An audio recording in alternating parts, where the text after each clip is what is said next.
अरे भौजी आवा आवा आवा, बैठे बैठे।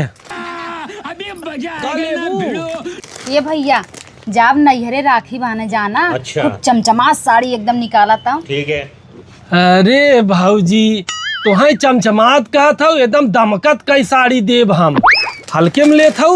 रहा नहीं जाता। करे भौजी का भैया के करे घरे खाऊ तू मोखन के पतो है। मोखन ती रात दिना कड़ा रहा थे न, उनसे तुम्हार घर एक संबंध बा।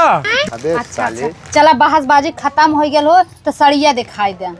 अरे का भौजी इतना दिन के बाद हमरे दुकाने पे आऊ है, ऐसे बोलबू हमार दिल टूट जाए भौजी। अच्छा। ऐसे भैया तू सामान कम देला और भाषणबाजी ज्यादा करेला। रुको जरा। हाँ अरे ले भौजी एकदम जैसे दुल्हन लगबे दुल्हन। हाँ, हो बढ़िया तो बा। एक से एक साड़ी भौजी।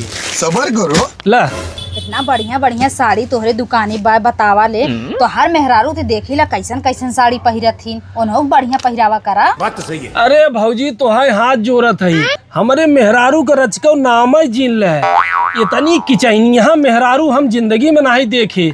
वो हमरे दुकाने पे चली आवे ना तो हमार दुकान बैठ जाए। हैं? अगर तू हमार मेहरारू हो तू ना तो तुम्हें बनारसी जवन जवन साड़ी पहनाई भौजी ने तो कह तू एकदम चटकोर। भाई सड़िया देखा हमरो ऊपर निक लगी। अरे भौजी देखा तो एकदम हीरोइन लगबे भौजी, हीरोइन। अब तू गया बेटा, अब तू गया देख। ला ले जा।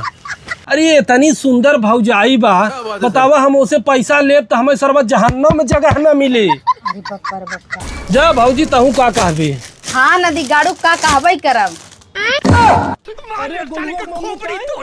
हाँ हाँ नदी गाड़ू। अब तू गया देख, तेरी औकात मैं दिखाता हूँ तुझे। हमारे मुँह से निकल गया, अब नहीं ऐसा गलती करब। कैसे तोहरे मुँह से निकल गई? अपन मेहरारू डाइन बा, दूसरे मेहरारू कोमल बा। कोमल है दूसरे मेहरारू। आए ऐसे तोहर आदत रही ने रक्षाबंधन पे लुटा देबा कुल साड़ी चटकोर भौजाई देख के। गलुआ मम्मी मुँह से निकल गया। घराऊ कुर्दी झंगरम डाल देबा ऐसे तू। चला दुकानिया दुकानिया हम दूसरे बाय से बाय, चला टाटा, गुड बाय, गया।